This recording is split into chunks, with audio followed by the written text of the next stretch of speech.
We saw how adding even steamed, skinless chicken breasts can exacerbate the insulin spike from white rice, but fish may be worse. Here's the insulin score of a low-carb plant food like peanuts, compared to common low-carb animal foods, eggs, cheese, and beef. But fish was even worse, closer to donut territory.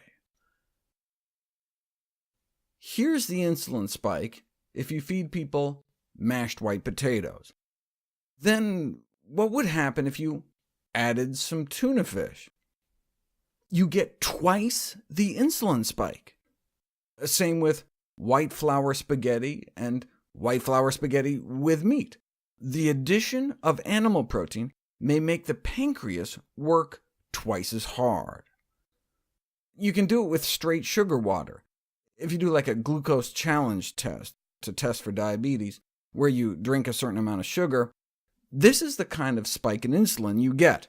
But if you take in the exact same amount of sugar, but with some meat added, you get this. And the more meat you add, the worse it gets. Just adding a little meat to carbs doesn't seem to do much, but once you get up to like a third of a chicken breast worth, you can elicit a significantly increased surge of insulin. So a chicken sandwich may aggravate the metabolic harm of the refined carb white bread it's on. But what about a PB&J? Well, we saw that adding nuts to Wonder Bread actually calms the insulin and blood sugar response. What if instead you smeared on an all-fruit strawberry jam? Berries have even more antioxidants than nuts, and can indeed squelch the oxidation of cholesterol in response to a typical American breakfast, and even reduce the amount of fat in your blood after the meal. And with less oxidation, there is less inflammation when berries are added to a meal. So a whole plant food source of sugar can decrease inflammation in response to an inflammatory stressor meal. What about a whole plant food source of fat? If you eat a burger with a half an avocado on top, within hours the level of an inflammatory biomarker goes up in your blood, but not as high as eating the burger without the avocado. This may be because all whole plant foods contain antioxidants which decrease inflammation, as well as fiber, which is one of the reasons even high-fat whole plant foods like nuts can lower cholesterol. And the same could be said for avocados. Significant drop in cholesterol levels, especially in those with high cholesterol, with even a drop in triglycerides. If eating berries with a meal decreases inflammation, what about drinking berries?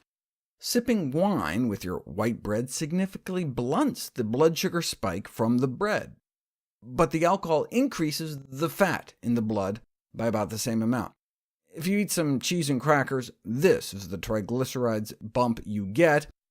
If you sip some wine with the same snack, they shoot through the roof. Now, we know it was the alcohol because if you use de-alcoholized red wine, non-alcoholic red wine, the same wine but with the alcohol removed, you don't get the same reaction. This has been shown in about a half dozen other studies, along with an increase in inflammatory markers, so it may help in some ways, but not others. A similar paradoxical effect was found with exercise. If you have people cycle at high intensity for about an hour, a half day before drinking a milkshake, the triglycerides response is less than without the prior exercise, yet the inflammatory response to the meal appeared worse. The bottom line is not to avoid exercise, but to avoid milkshakes. The healthiest approach is a whole food, plant-based diet. But there are promising pharmacologic approaches to the normalization of high blood sugars and fat by taking medications. However, resorting to drug therapy for an epidemic caused by a maladaptive diet is less rational than simply realigning our eating habits with our physiological needs.